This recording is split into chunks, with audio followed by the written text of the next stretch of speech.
Ladies and gentlemen, the following is another outstanding episode of the Wrestling Fans Podcast, Ringside Society.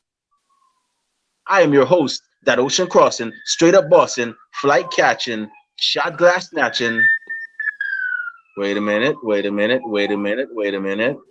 You're too good, it's illegal. Continuing.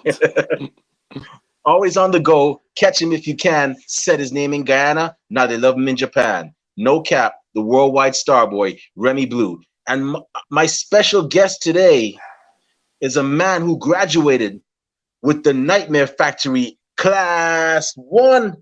And he also took part in the first ever Battle Royal for the first ever Nightmare Factory Student Showcase.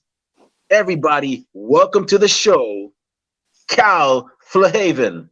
Cal, how you doing today, man? I am doing great. How about yourself? Pretty good, man. We're excited to have you on the show. Rob wanted to be on so bad, but he was like, SmackDown's in Philly. I already got commitments, and I was like, I got you, Rob. Don't worry. But yeah, man. It's always a joy to talk to our guests when we have a guest on the show. And especially with the Nightmare Factory, I don't know if you've been following, but we've had a ton of your classmates on our show before. HSF, the Nice Guys, Nan Boteo, and many others. And it's always a joy to have y'all on, man. I saw that first student showcase, and I was like, wow, like y'all definitely put together something great here. I was actually jealous of the people in Georgia. I was like, man, I got to be in North Carolina, man. I was like, y'all got all this stuff here over in Georgia. I'm no longer in North Carolina. I'm in New York now, but I'm like, oh wow, man, I'm here in North Carolina. They got nothing here but trees and deer and all that stuff. I mean, there's nothing wrong with that every now and then, but I'm stuck here, and y'all got the Nightmare Factory over in Georgia. Y'all can get to see all these people up close. I'm like, man, I wish I could be over there, man. Well, you moved at the wrong time. It seems like a lot of the Nightmare folks are moving up to North Carolina to put on Nightmare shows. Oh, really? So yeah. I was actually going to one of them. I was actually going to one of the I was trying to go to one of them in Burlington that y'all had. But and it's funny. I went there. I just got out in the Navy, and I was in the process of, moving. And I was like, I think I'm gonna take a pit stop in Burlington. I mean, I got to pass there anyways to go to New York, probably. So I'm gonna take a trip to Burlington, hang out there for the weekend, and then catch the Nightmare Factory show, and then leave and go to New York. But when I got there, for some reason, like I don't know what happened, but it got canceled. Huh. And I asked one of the participants, I was like, is the show still on? And she was like, no, it's actually, the last I heard, it was canceled. So I was like, oh, snap. So I'm like, I should have known earlier, but I was so busy, I didn't really get to inquire earlier. I was like, man, next time though, hopefully next time I'll definitely get to check out a Nightmare Factory show and so on. But yeah, y'all definitely put on some great shows. I saw Showcase number 2. I saw that one. I saw that one first. Because Diamond Sheik was on it, and he was a guest on our show for our other segment, 15 Minutes of Fandom. And then when I saw it live, because I was looking at it when it was live on YouTube, I noticed that there was a first one, there was a showcase before that. So I'm like, okay, I gotta check that one out too then. Yeah. The showcase honestly went so well. Like everyone was, prepared because we didn't have the biggest amount of time, and most of us never had wrestling experience beforehand. So we were all on hand ready for injuries or botches, and it really just went on perfectly. It was the best that we could have given, and I was proud to be a part of it. Yeah, I like the end when y'all came out and did y'all's finishes on each other. Yeah, there were several highlights. And you had I always call this the most badass entrance I've seen in student showcase history so far, or one of them. It was Cat Spencer and Brooke Haven coming out. No, Brooke Havoc. Sorry, Yeah, Brooke, don't kill me. Cat Spencer, Brooke Havoc coming out in that black vehicle, and I was like, "Yo, that's badass, man!" dude, They that just was pulled up, and that then was such a cool entrance. MJ Baby during the match pours orange soda on the car, and Cat Spencer and Brooke Havoc put a whooping on her. I'm like, "Oh, geez, man." Yeah, Yeah, we were watching from the back, and we couldn't exactly see the car at that point. But when the soda got poured, we could hear everyone just go, oh, like, did she just do that? Like, do you see that car? That's a nice ass car. You can't just do that to somebody's car. yeah, yeah. I was like, "Yo, she got guts, man." Yeah, honestly.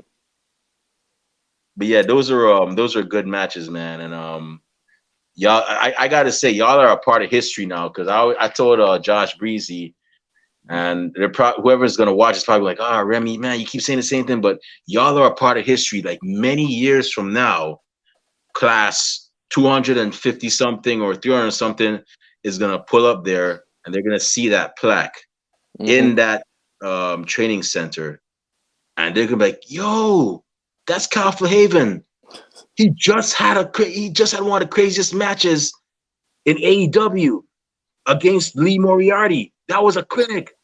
Or you might see HSF, no, sorry, TSF, Mm-hmm. going for the belts in New Japan. Like, yo, that's TSF. Yo, Yeah. they're about to go for the junior tag team titles. Yo, at Wrestle Kingdom. So I mean, that's history right there, man. I mean, it's somebody's gonna look at it and be like, "Oh, that was the first class. That's cool." I really do hope I can do it justice. I mean, there's a lot of expectation on us right now, and going out into the industry right now. Oh my God, all of my classmates are killing it, absolutely just killing it. You mentioned TSF. I've seen Yeah, nothing but good things from them so far. Like especially when they teamed. Last one I saw was when they teamed up with Dean Alexander, and that was a good. That was fun. So so everyone looks like they're having a good time. funny story. I Last minute I got to interview them because I didn't know if I was going to get it or not. And that was when AEW. That was actually this past Wednesday, and Mm-hmm. that was AEW Grand Slam night. Yeah, And I was like, or whatever they want to call it. It was or whatever, I know what they're calling it, but Dynamite. yeah, Dynamite. And that was in right here in New York, and it wasn't that far from me. So I'm like, I could either. I mean, they told me this morning that they could make it. I could either put it off and go to the show and enjoy myself and network with fans and whatnot, maybe a couple of wrestlers, or I can suck it up, you know, put off going to the show and interview one of the most impressive and upcoming tag teams in professional wrestling. I was like, my blood is blue, dark blue and light blue, which is our logo over there. So I'm like, my blood is dark blue and light blue. So I'm gonna go with interviewing TSF because in a couple of months, in a couple of years, they're gonna be one of the hottest things since sliced bread. And Oh I'm yeah, not definitely. gonna like pass that up and Yeah. just to go to a show. They'll be back here in December 8th anyways, so I'm good on that. But I gotta ask you, Cal, what was the pay-per-view or the event that made you become a fan of pro wrestling? God, that's a way far back kind of deal. I've always been a fan of pro wrestling ever since I was a kid, Okay. but I can't remember the exact pay per view it was. But I remember I saw a Hell in a Cell match, and I just thought that was the most dangerous looking thing. That was the most cool looking thing, and I believe it was Undertaker who was in it, and he put on an absolute clinic. I was just so impressed. It looked cool. It felt cool. Undertaker's always the coolest guy ever. And it's what really got me into it. But what really sealed it for me, I got really lucky. My dad had connections with one of the area managers of Ticketmaster, and I got to go and sit floor seats at WrestleMania 25 and see Shawn Michaels versus The Undertaker in person. I will never forget Shawn Michaels doing a moonsault into the Tombstone Pile Driver. It was the greatest thing I've ever seen, especially live. Ooh, that WrestleMania was it was so in my opinion, I know that was it. That was the one you saw, the first one Mm-hmm. that was your first one you saw, right? In Live? person. Yep. Yeah, First in live person. Yeah. WrestleMania. Yeah. Yeah. I was in Fort Lauderdale, Florida at the time at a bar watching that. And it was the matches on paper looked great. Mm-hmm. Jeff Hardy versus that was a great match, by the way. Shawn Michaels versus Undertaker. Mm-hmm. I Yeah. I will tell people to this day, Shawn Michaels has been retired for quote unquote 10 years. I mean, he had that one match back. No, we don't talk about that. Yeah, yeah. Yeah. Yeah. But that was It is to what me, it that is. was really his fault. And that ring rust happens, but there's no such thing as a bad Shawn Michaels match. Yeah. Like he is just flawless through and through, and Mm-hmm. you know, it's impossible to find one. But I remember that match. Jeff Hardy versus Matt Hardy was another good one too. The only thing I did not like about that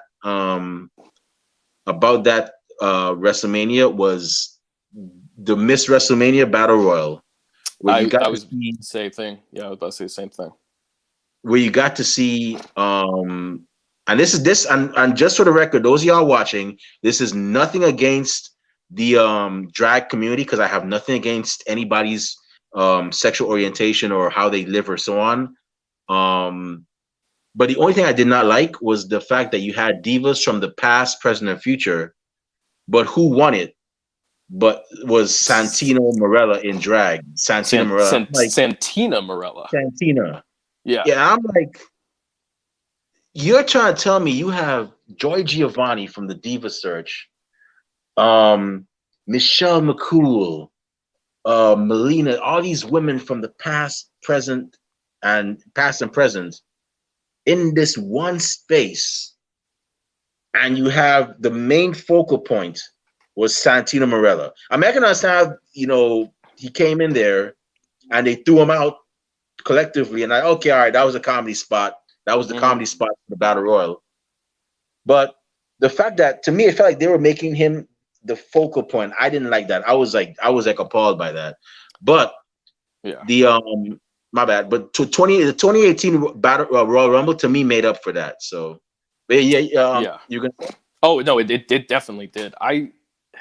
Um, I was in that generation who grew up, and the women's wrestling, it was treated really poorly, and it was really sad to see because we had a lot of talent back then, and they didn't get the recognition they deserved. And and if they did win a title, they were given that little cute little flowery. It was a butterfly, the Divas Championship. Like Yeah, they needed an actual title that showed that they were the top of their division. And I hated that. It'd been funny if I was any younger that Santina Morella won, but it just wasn't funny. Those women had their time to shine, and they were given the opportunity on the grandest stage of them all, and they were just screwed out of it. And the worst part is they had to walk into like a cringy song from Kid Rock live while he like pretty much just checked them up and down the entire time they walked down. If you remember that, yeah. yeah, That it was when was. I'm a Kid Rock fan. Don't get me wrong. I mean, I've been Mm-hmm. no, no, no, no, no, no. I'm an old school Kid Rock fan. Like anything after what was it? The one with Cocky, the album with Cocky. I don't know if you're. I don't know if Uh, you're the Kid Rock, but to I'm me, not sure. like Devil Without a Cause was great. The album after that was great. Picture was where he lost me. I said, okay, I'm done with you, bro. Like, do whatever you want to do. I yeah, but yeah, I saw that, and though, but I'll just chalk that up to that was then. It Mm-hmm. was all about eye candy and whatnot. I mean, I guess I was the only woke one that was like, I I didn't really care for the Divas era because I just knew that the women could do more, and there were women out there that could do more. And my theory was Vince McMahon looked into a modeling catalog and said, "Oh, you're good. You look good enough to be my champion. You don't Mm-hmm. have to have wrestling ability. You just look good." Yeah, for a lot of And that, boom, it really was. A lot of them were just like ex models, and yeah. they were just thrown in there. And the worst thing is when you just throw in there somebody, you get the ex model who is a beautiful woman, and she goes against another beautiful woman who is a actual professional wrestler, who's a trained professional wrestler. Someone's going to get hurt. Oh You know? yeah. Yeah. And The thing that, go oh, ahead, sorry. my bad. Go ahead. No, You go ahead. I was just going to say that, you know, safety is a big part of bringing somebody in. You want to make sure that they have a basic knowledge, and a lot of times you could see that these girls were just getting hurt more than the guys. Yeah. Um, Another thing that I didn't like about it too was that a lot of them, when they left WWE, they didn't go to Impact. I mean, granted, Christy Hemme did it, Taryn Terrell did it, Maria Kanellis, she pretty much did it. She went to Ring of Honor, which wasn't getting as much broad exposure at the time. So I give her kudos for that. But a lot of them would just, when they left WWE, it's like they were done with wrestling. They would like go off to Hollywood and look for the next big role. And I mean, I understand that, but it's like it felt like they were just using professional wrestling, and like that's something that didn't sit well with me either, you know. Yeah, But it felt like that. yeah. So Nightmare Factory, man. So now you know Yeah. who are some of your favorites? Before you joined, you became a professional wrestler. You know, growing up as a wrestling fan, who are some of your favorites that you enjoy cheering for and watching? Well, Undertaker is always going to be my all-time favorite. He's just the coolest dude humanly possible. Oddly enough, when I first started watching, the first introduction to Undertaker I had was the American Badass Undertaker. So that's what I grew up with, because I was born in '96. So, you know, when I started watching stuff, that was around that time. But I'd gotta say, overall, my all-time favorite wrestler, besides Undertaker, because he's just the best, he's the legend, is Edge. I just loved Edge's, you know, ultimate opportunist gimmick. I loved that he would find people, he would team up with people, he would use people. Any opportunity that he got to get that belt, he would get it, and he would go to any means necessary. Even if you were his best friend, if you stood slightly in the way of him, he would take you out. It's funny you mentioned that. It's funny you mentioned that because Christian got him before he got Christian. I remember it was 2001. You could check it too. Christian, it's probably somewhere on YouTube or, you know, but Christian, for some reason, he didn't do well in the King of the Ring. And somebody got into his head that he'll never be the guy because he's too small. And they did a huge heel turn, a Christian turn on Edge. He did a solo concerto. I'm like, and this time I'm living in Guyana, so we didn't have like access to like wrestling like as much as over here in America. So I'm reading like the post results, and they were going into detail as to what happened. And when I heard that Christian did a solo concerto on Edge, I'm like, damn, that sounds intense, man. Like a solo concerto. Like how does that even happen? I know about a 2-person concerto, but one? Jeez, Christian went hard, man. No, Christian. I thought it was really cool that Christian was able to come back, especially Edge too, because I was so beat up when Edge had to drop the title immediately after winning it. Yeah. Do you remember that? That was. Oh yeah, I remember that. Yeah, that made me sad, because Edge is still till this day my favorite, and I'm so happy to have him back. And he's what you call a good friend, because I mean, from what I heard, and for those of y'all listening, do not quote me on this, because I don't want people to say, "Oh, Remy Blue said this," and next thing you know, people come from my head. From what I heard was when they started out, they were friends in school, Christian and Edge. But when they started out, when they started getting like more buzz, WWE hired Edge, and Edge put in a word for Christian to go there with him too. So that's like real friend goals, like the fact that your friend made it. And he put in a word for you, even though that you're not what Vince is looking for. But he put in a word for you, say, hey, take a chance on this guy. And, you know, he was able to, like, you know, get more exposure.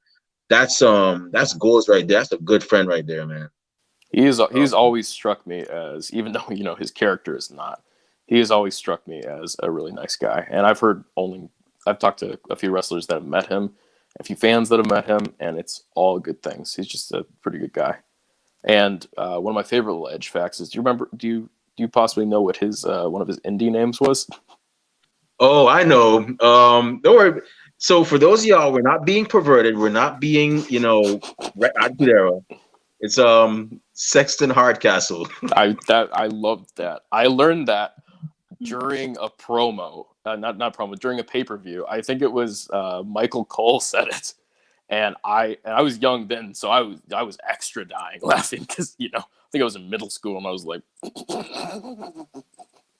so he just seems like a fun guy kind of thing. Yeah, that was Edge and Christian, man, they're definitely one of top tag teams in professional wrestling All for time. I'd say that yeah, definitely for all time as well too. But so you're growing up, you're cheering your favorites, booing the bad guys, Hmm. attending shows. How did your journey go? How did Cal Flahaven? Am I saying your last name right? Flahaven? Yeah, you're actually one of the only people to say it right. I take it as Irish, right? It is, yeah.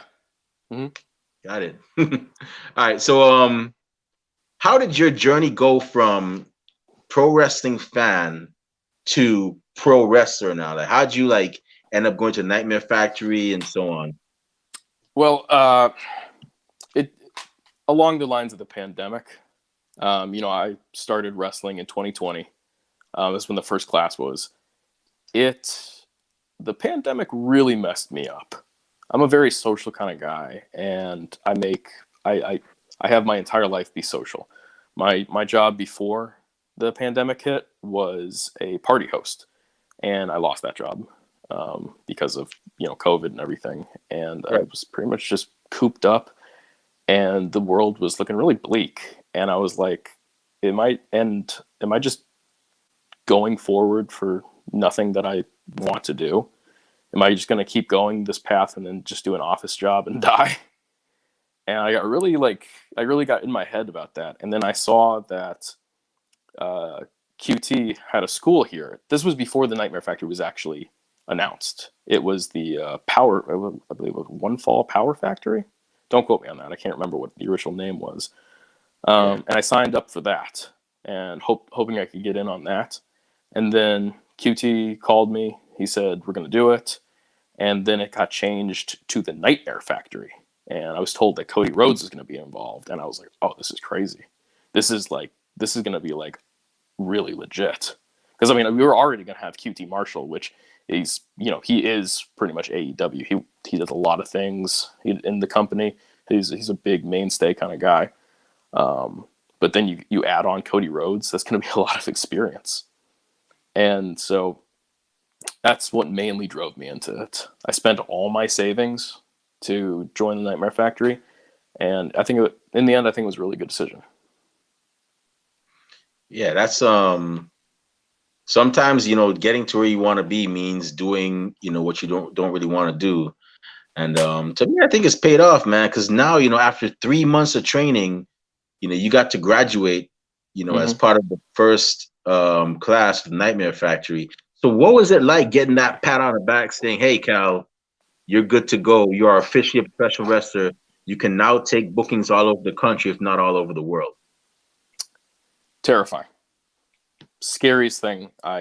Because it's like, okay, you know what to do, go into the world and do it.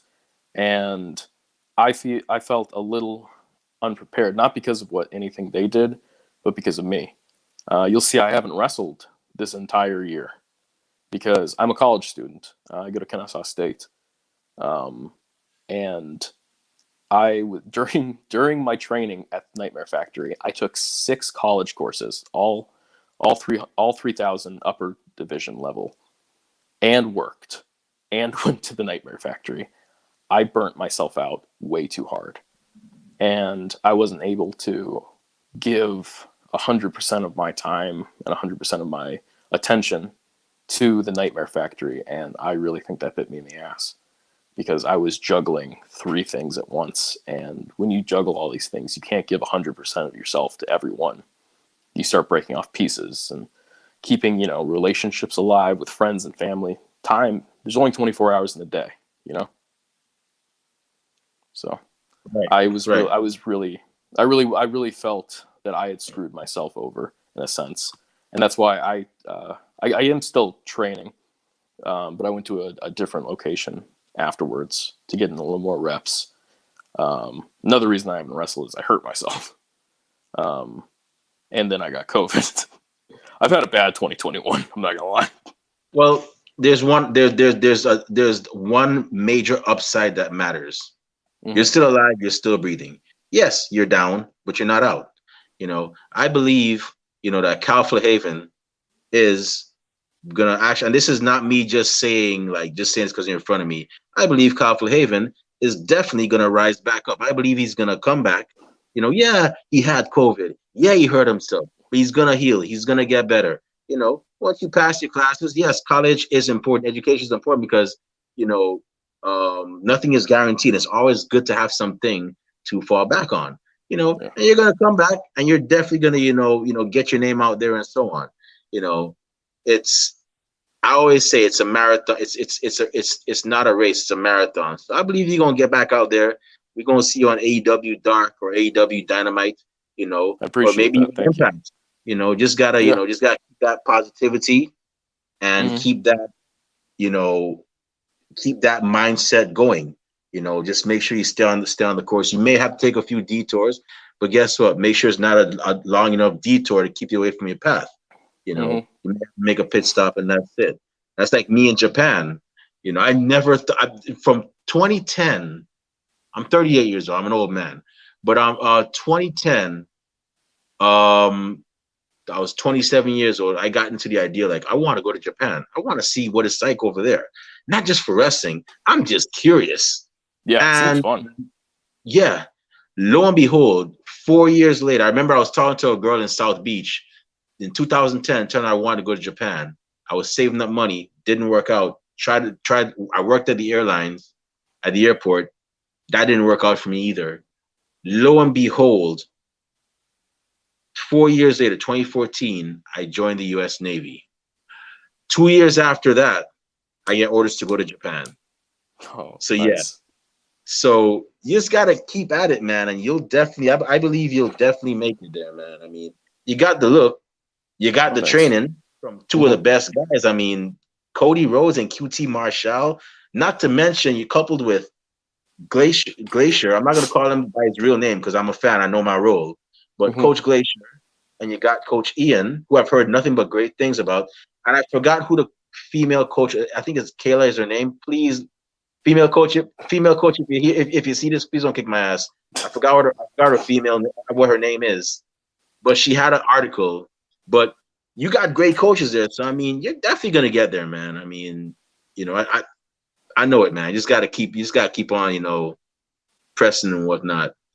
You know, 2020 was a crazy year for all of us, man. Yeah. Even Yeah. myself, like I can't even begin to tell you what I went through with it, but yeah. But so now we were looking at the student showcase, Mm-hmm. and you have that battle royal. Everybody's watching, your classmates, the people that are training for class two, and of course you have your coaches that are actually and your trainers that are actually watching. All their eyes are on that showcase that you're a part of. Were you Mm-hmm. nervous, or were you like, something, they trained me long enough, I got this, or was it like a mixture of both? Um, I'd have to say I lost. I had fear when I was up next to come through the curtain. A lot of fear, and then the second you go on camera in bright green, practically tidy whities, you kind of get ballsy. I'm not gonna lie, because you're like, well, that's the worst that they can see now. My extremely pale white thighs and bright green gear.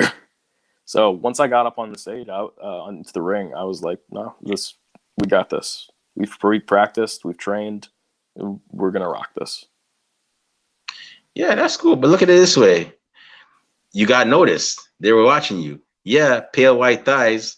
They were light green tidy whities. But guess what? Yeah. Their eyes were on you. You know. Um, who else? Well, he doesn't wear light green tidy whities.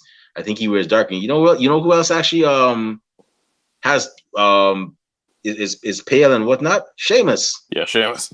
multi champion. So yeah, man. I saw that a lot in the YouTube comments when, especially because I didn't get my knee high enough, and everyone thought I was doing a A big broad boot. kid. Yeah, everyone thought I was doing a broad kid. I was like, is that mini Sheamus in the ring? Where'd they get Oh, that? geez. Where'd they get that tiny little Sheamus? And I was like, come on, guys, it was a knee. But Oh, um, gee. I did that. I did that. You had Revenant Andrews on. Oh, yeah, yeah, yeah, yeah, yeah, yeah, yeah. Yeah, I did that. I did that move with him on another one of your guests. Why am I drawing a blank? Uh, Was it Best fighter and Dom? Abe. We did Oh, it on Abraham Abe. Storm. Yeah, Abraham Storm. Yeah. yeah. No, I thought we did it on Dom for a second, and I was like, wait, no, we didn't do it on Dom. We did it on Abe. Best fighter in the world after he cut the best promo in the world walking in. That was fun. That was a lot of fun. You know that promo that just happened like right before everything happened right before the Oh, actual event went on. So that was all like really on the fly, and I was really impressed how well he did everything. Honestly, yeah. I gotta watch that thing again, man. But yeah, that was I like the part where y'all came out at the end. Y'all were doing like each other's finishes on each other, and I was like, "Yo, this is entertaining, man!" Like, I like how this is going. do you remember what Yeah. happened to me after I did my finisher? Ah, No, Dasha came out, and I was like, "What are you doing here?" And she oh took a yeah, microphone and crushed it into my head. I was yeah Everyone, the girl yeah, because the everyone got girl a was doing the finisher. thing. Yeah, everyone got a finisher, and I got a foreign object. You know, I was out after that.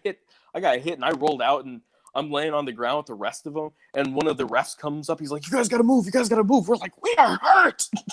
Can you give us a minute?" I'm practically bleeding, and I'm like, "Give me a minute, man."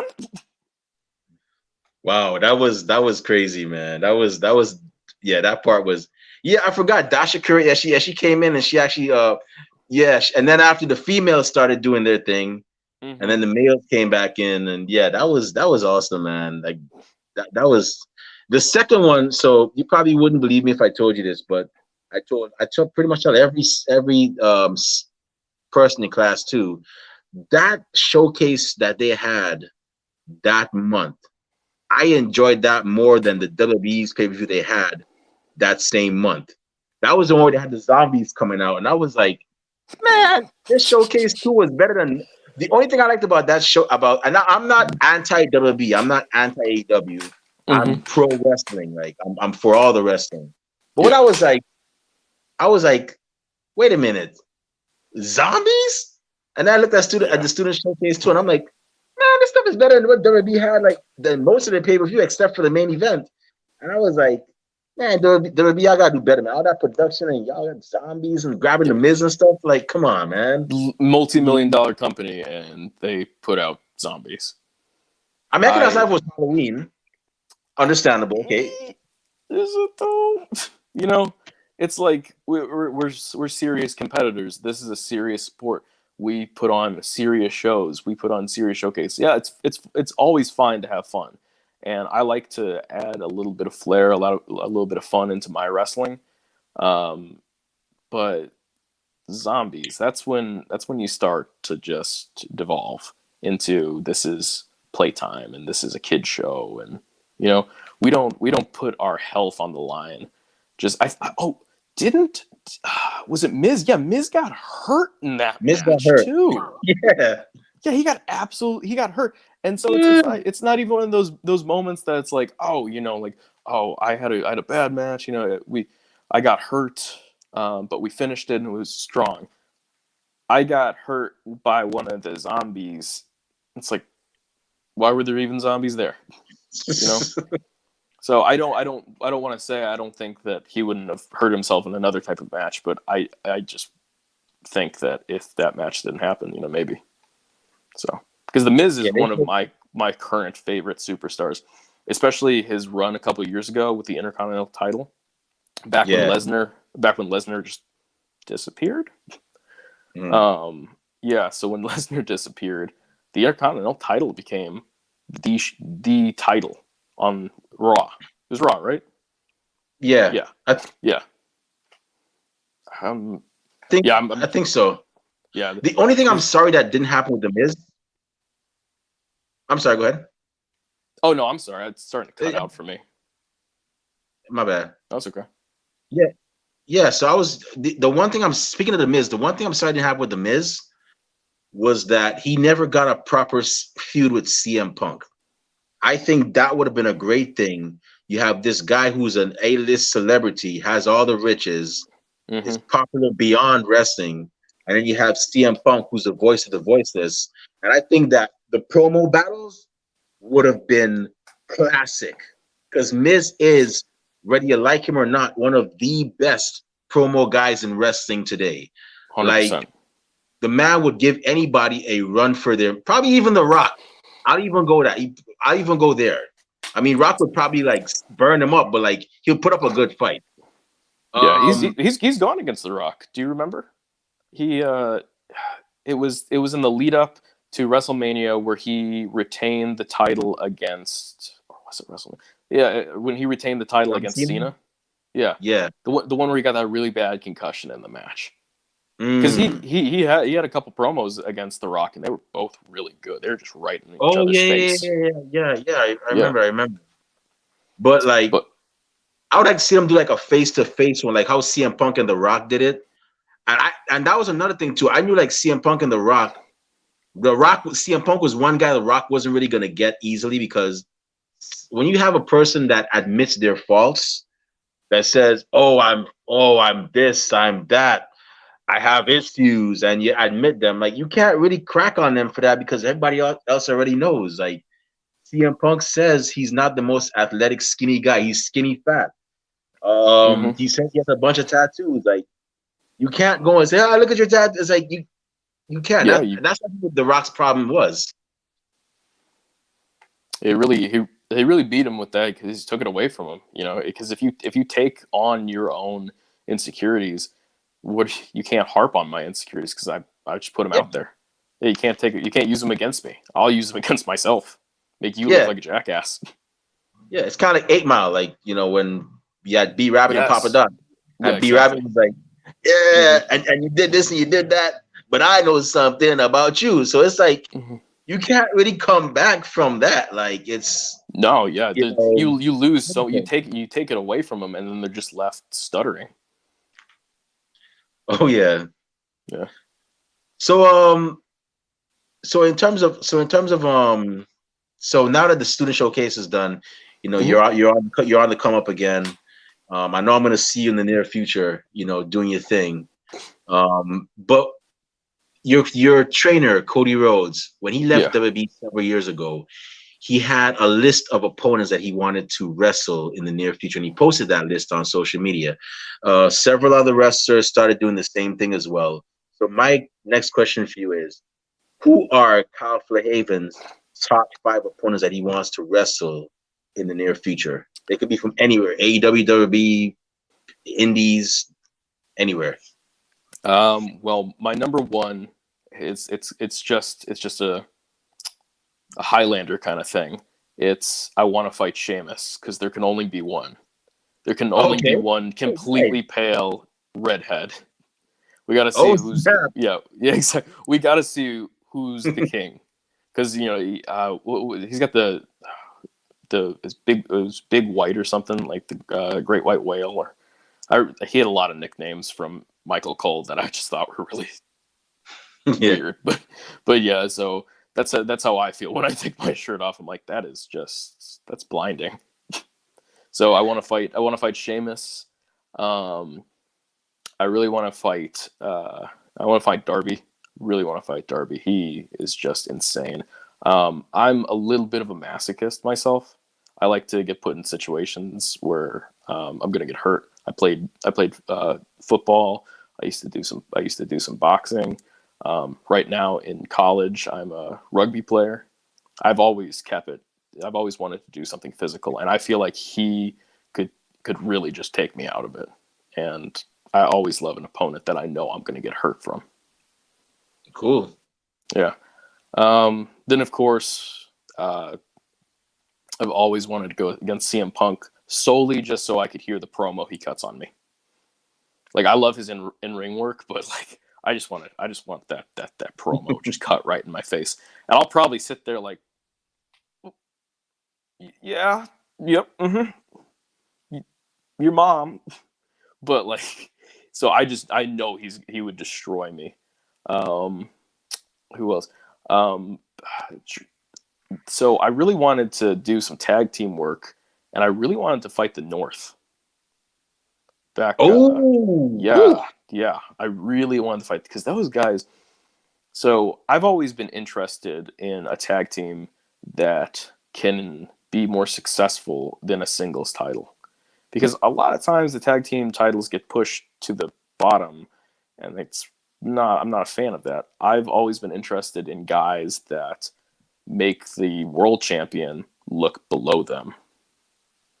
And Okay. they really, for a while there, they really felt like they were two guys that were holding those titles at the top. You know, people would turn in and tune in to watch that. Not saying that I can't remember who the world champion was then. I'm not saying they were doing a bad job or anything, but I was there for the tag team action, and I was there for those belts, and I respected those belts, which is something that's AEW is doing a really good job at too, bringing back tag team wrestling. But it's just something you don't see right now. I mean, couple of years ago, you'd always see that stupid thing where the world champion would be feuding with like a guy, and then they'd win the tag titles off in the tag division and then break up and lose them the next week. It's disrespectful to me. Oh yeah. Yeah. Yeah. I'm sorry. Go ahead. No. You were gonna say something about tag teams?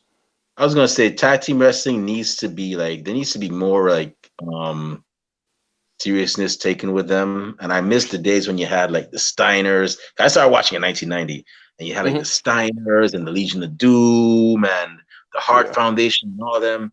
You know, and I really wish that I would that that would be taken more seriously. Although AEW is doing a great job with it. You have the Young Bucks, you have the Lucha Bros, the Varsity Blondes, and Mm-hmm. many other tag teams that are stepping up and showing that that solidarity and so on. So yeah, that's I look forward to seeing more of what the tag team division AEW brings as well too.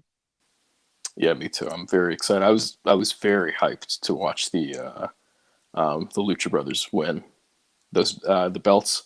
I honestly Yeah. thought it was going to be um, Jurassic Express, so I got swerved pretty hard.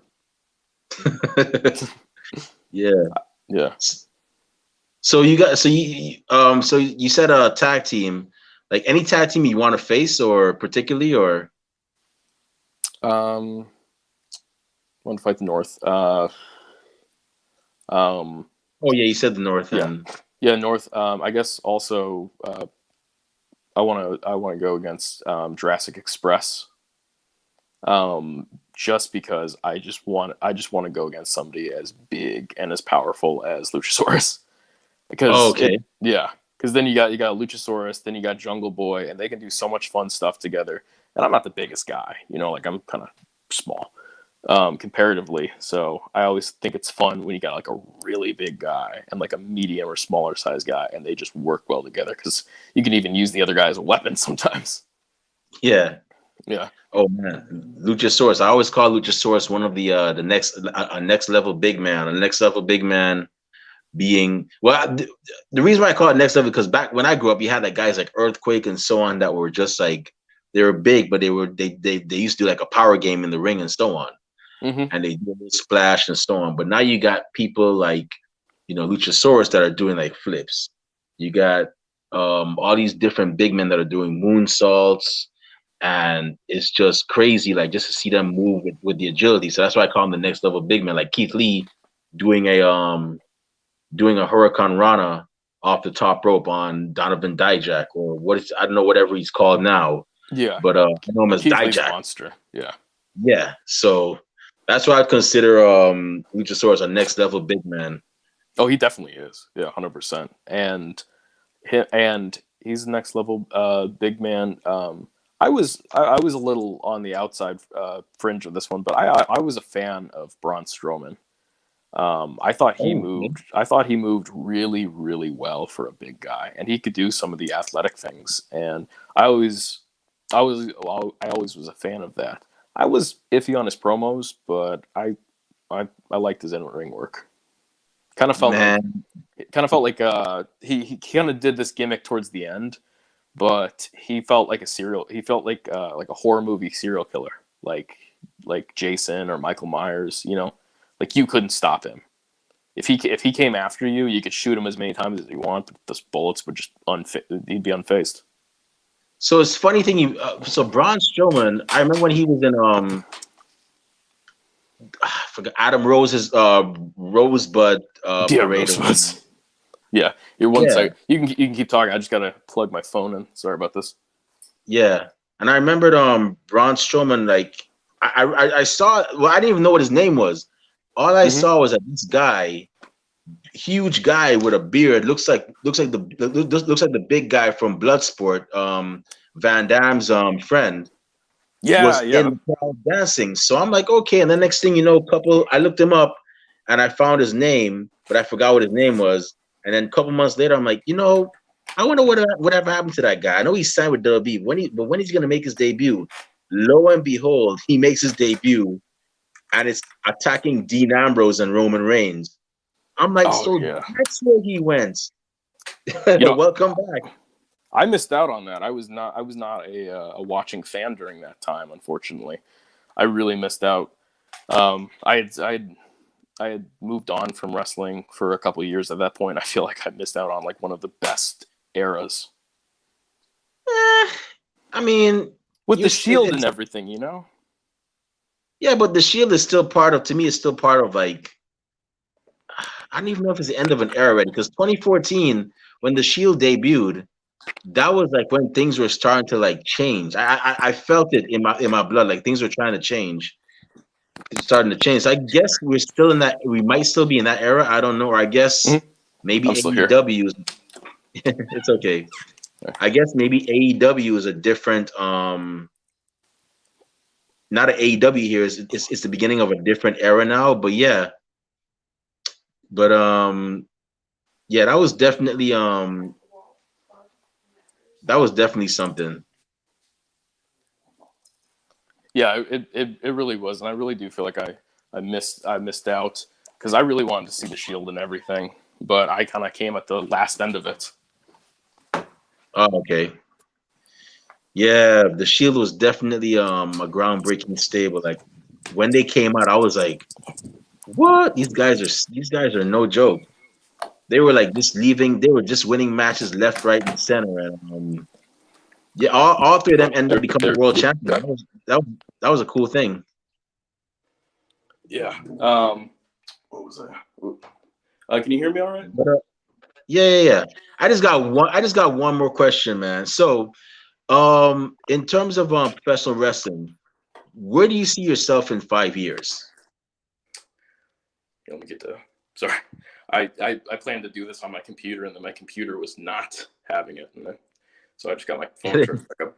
Um, you're not gonna see me on any shows until the end of the early part of next year because I graduate college at the end of this year. Okay. Um, and right now I'm on my school's rugby team, and it's all a bunch of taking time away, and I'm gonna enjoy the last of my college career before I go out into the world and hit it pretty hard. But I hope to be just in a company that I'm happy with. I don't know if that'll be Impact, Ring of Honor, Major League, just staying in the indies around here in Georgia, or going to AEW or WWE, because as long as I'm happy, that's all that matters to me.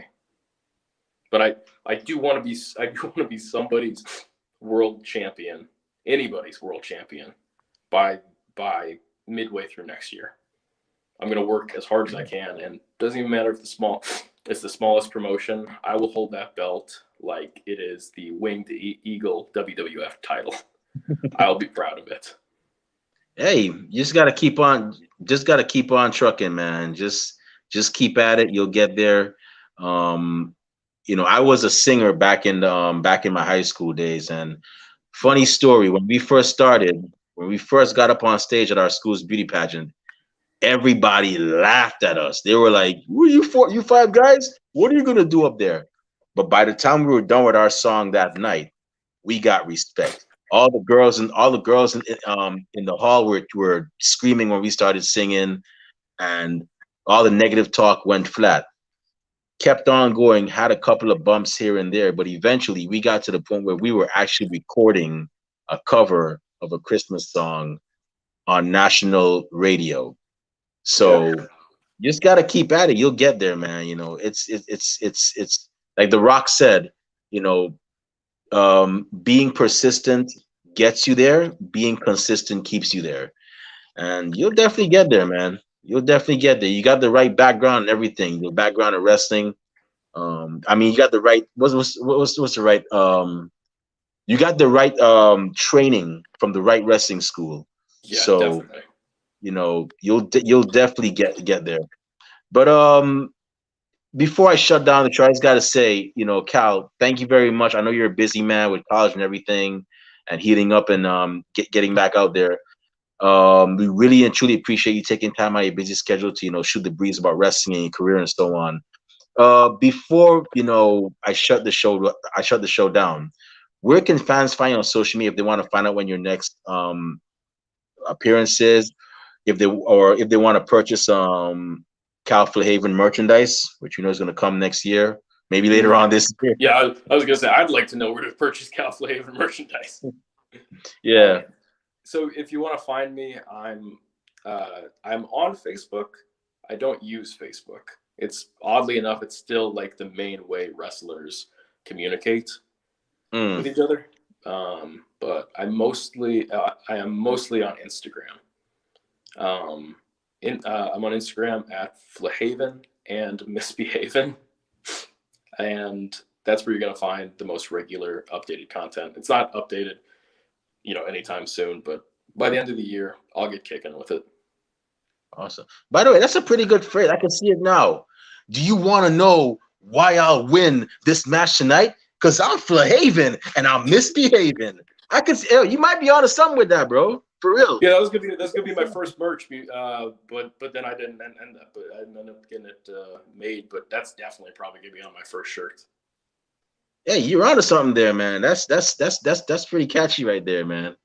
But Thanks. It took me an once ungodly amount again, of time to think of a handle, so I appreciate yeah, that somebody likes it. yeah. But with that being said, I'm about to go ahead and shut down this show. To those of y'all watching, thank you very much for listening Thank you. in. Um, Thank you, Cal, very much for taking time out. It's an honor to have a member of the Nightmare Factory Class 1 on our show. And if y'all want to follow me on social media, you can follow me on Twitter under @the_Remy_Blue. And you can also find me on Facebook under Remy Blue. It's a picture of me at WrestleMania 28. Our podcast is also on Twitter and Instagram under @Ringside Society, and we're also on Twitch under Ringside Society 2019. Our Facebook group is Ringside Society, and we're also on YouTube, which is where this episode is being streamed. So make sure you subscribe to us. Don't subscribe to just don't personalize it. Subscribe to all videos because we have a lot more interesting guests coming. As a matter of fact, our guest for next Monday is actually another one of your classmates, Cal, man that goes by the name of KC Rocker. So he'll be on our No. show. You tell Casey from me that I'm still pissed about the battle royale. You know what he did to me? Do you remember what he did to me? I can't remember. I saw. He I kicked me gotta right look in the that mouth. over. He eliminated Wow. me. Like that. I was not paying attention. I underestimated him. I'll give him that. I underestimated him. Put me over the ropes. I was like, ha, you missed. And then he just super kicked me right in the mouth. My jaw was killing me. And I saved his life. I saved him when he got tossed out. So Wow. tell him I said I still got beef with him. Upcoming feud real soon. Yeah. Exactly. But yeah, but Casey Rock is going to be our guest next Monday, So y'all definitely make sure you follow us on YouTube. We also have a Teespring where we sell our Ringside Society merch. Hoodie season's coming up. We have hoodies available. We have long sleeve shirts available. We have coffee mugs available. So when y'all out there want to sip your pumpkin spice lattes or your coffee or your green tea lattes, I love me a green tea latte. Hey, what better way to do it with a Ringside Society mug? But with that being said, we just want to thank everybody that tuned in live tonight. We really and truly appreciate it. To those y'all that are gonna listen to us later on, thank you very much in advance. And to those y'all that hate us, can't stand us, really and truly wish we would go away. Well, like myself in the Golden Corral, we're not going anywhere for a while.